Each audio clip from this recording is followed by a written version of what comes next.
Welcome to Mousumi island. ক্যাম্পে ঢোকার সাথে সাথেই আমরা কিন্তু পেয়ে গেলাম ওয়েলকাম ড্রিঙ্ক। বেশ কালারফুল একটা ক্যাম্প আমরা কিন্তু এখানে লক্ষ্য করছি, আর যেটা কিন্তু দেখতে বেশ ভালো। ক্যাম্পের ভেতরে এরকম ছোট ছোট কিছু সদস্য আছে, এরাও ঘুরতে এসছে। কি রে, কতদিন থাকবি এখানে? হ্যাঁ এখানে পার্মানেন্ট। পার্মানেন্ট? আচ্ছা। খুব মিষ্টি দেখতে কিন্তু।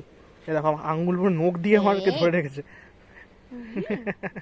খুব ভালো লাগছে। এখানেও অনেক কুকুর ঠুকুরও আছে, মানে বিভিন্ন ধরনের সাডমেও কিন্তু এখানে। আচ্ছা, আমরা কিন্তু হাঁটাহাঁটি করতে করতে এখানে বেশ কিছু জিনিস পেয়েছে, ঝিনুকের মতো জিনিস পেয়েছে। এক্সাক্ট জানি না, বাট আমরা ঝিনুকই বলছি এটাকে। এটাকে বলে প্রাকৃতিক কুলপি। এটা কি কুলপি খাই আমরা, কুলপি। এটা কুলপির মতো প্রাকৃতিক। তো এটাও আমরাও কিন্তু জার্কি মেরে সবাই বলছি প্রাকৃতিক কুলপি। খুব সুন্দর লাগছে দেখতে এটা। এটা জাস্ট এই সমুদ্রের মানে ঢেউয়ের সাথে কিন্তু এলো, তো খুব ভালো লাগছে। এরকম আমরা এনজয় করছি, তার সাথে বাওয়াল করছি, সব মিলিয়ে বেশ জমজমাট ব্যাপার এখন মৌসুমী আইল্যান্ডে। বাঙালি খাবার বলতে যেটা বোঝো সেটাই কিন্তু আমরা পাচ্ছি এখানে। ভাত থেকে শুরু করে আলু পটলের তরকারি, এখানে মাছ ভাজা, স্যালাড আছে, ঝুড়ে ঝুড়ে আলু ভাজা যেটা খুব আমার প্রিয়, এবং এই ডাল, সাথে পাঁপড় ভাজা, পমফ্রেট আছে এবং চিকেন। এখানে দাঁড়িয়ে পুরো সমুদ্র সৈকতটা উপভোগ করা যায়, আড্ডা মারা যায়।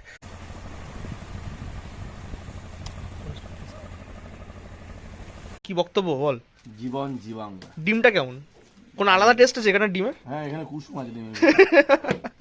যাই হোক, তো সব শুরু করা যাক। আছে হচ্ছে লুচি নরম। লুচি নরমই হয়, শক্ত কবে হয়? আচ্ছা, এই সুন্দর একটা ট্রিপ এবং বাজেট ফ্রেন্ডলি ট্রিপ, এবং বিশেষ করে কাপলদের জন্য কিন্তু এই ট্রিপটা অবশ্যই কমফোর্টেবল হবে।